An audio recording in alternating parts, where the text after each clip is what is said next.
మరో breaking news చూస్తున్నా 3 లక్షల లంచం తీసుకుంటూ పట్టుబడ్డ సీఐ సుధాకర్ను ఏసీబీ అధికారులు మరి కాసేపట్లో కోర్టు ముందు ప్రవేశపెట్టనున్నారు. ఈ కేసులో ఏసీపీ రామరెడ్డిని విచారణకు పిలిచారు. ఈ కేసులో రామరెడ్డి పాత్ర ఏంటని ఆరా తీస్తున్న ఏసీబీ నేరం చేశారని రుజువైతే ఆయనను అరెస్ట్ చేయనున్నారు.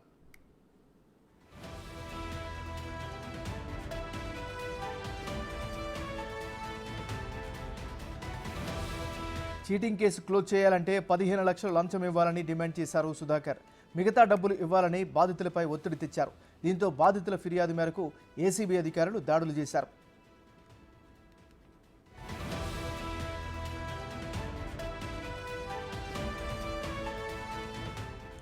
3 లక్షల లంచం తీసుకుంటూ పట్టుబడ్డ సీఐ సుధాకర్ను ఏసీబీ అధికారులు మరి కాసేపట్లో కోర్టు ముందు ప్రవేశపెట్టనున్నారు.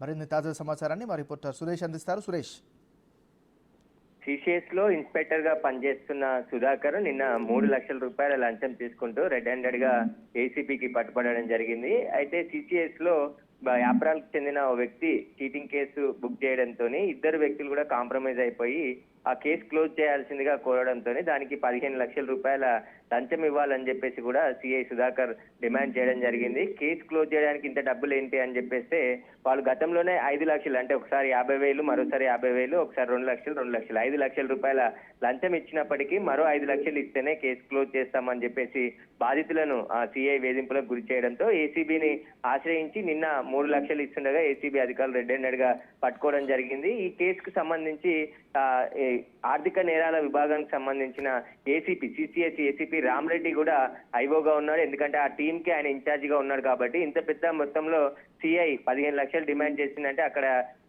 ఏసీపీకి తెలియకుండా ఉంటుందని చెప్పేసి కూడా ఏసీబీ అనుమానిస్తుంది. అందులో భాగంగానే నిన్న రాత్రి రామరెడ్డిని విచారించారు. మళ్ళీ ఈ రోజు విచారణకు హాజరు కావాలని చెప్పేసి కొద్దిసేపటి క్రితమే ఏసీబీ ప్రధాన కార్యాలయానికి సిసిఎస్ ఏసీపీ రామరెడ్డి చేరుకోవడం జరిగింది. అతని పాత్ర పైన కూడా ఏసీబీ విచారిస్తున్నారు. ఇటు సుధాకర్, ఏసీపీ రామరెడ్డిని ఇద్దరిని ఎదురెదురు కూర్చోబెట్టి విచారిస్తున్నారు. ఈ కేసుకు సంబంధించి రామరెడ్డి పాత్ర ఒకవేళ ఉంటే ఆయనను కూడా ఏసీబీ అరెస్ట్ చేసి రిమాండ్ చేసే అవకాశం కనబడుతుంది.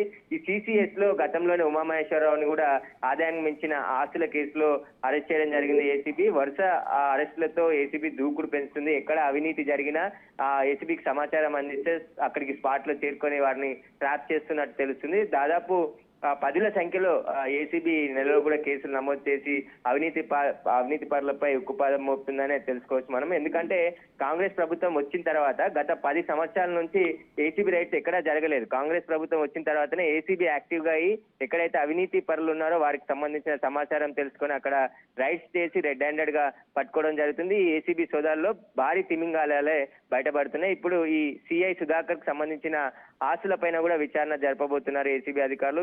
మరికొన్ని చోట్ల కూడా సోదాలు చేసే అవకాశం కనబడుతుంది. మరికొద్ది సేపట్లోనే ఆయన వైద్య పరీక్షలు నిర్వహించి ఏసీబీ న్యాయమూర్తి ముందు హాజరుపరిచి తర్వాత కస్టడీకి కూడా తీసుకునే అవకాశం కనబడుతుంది. ఎంఎన్ఆర్. Thank you Suresh.